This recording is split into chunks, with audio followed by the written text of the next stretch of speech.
继续来到台南后壁区的清寮地区，这个水是因甲大人的腰身遐尼啊悬。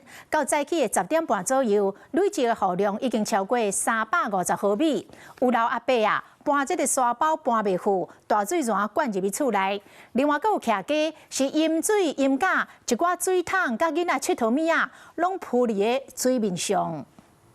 台南后壁区清寮淹水淹到正严重，会当看到画面中的水已经淹到阿伯的腰只悬。这灾后咧落，阮就来要来晒沙包，因门打做晒。嘿，啊我做袂赴，阮用杀的咧，用杀。袂赴啊！阿伯啊，想要找人来倒三工，毋过目睭看到的所在拢全淹水，搁行入去社区内。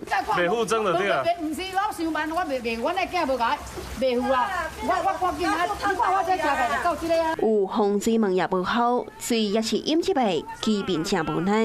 凌晨4点多开始一阵强阵雨，然后差不多下到快5点的时候，开始淹水进水。大水灌入家园，水桶、餐拖，也有小朋友的佚佗物啊，一寡较轻的家用品，拢铺伫水边。伊排水排袂出去啊！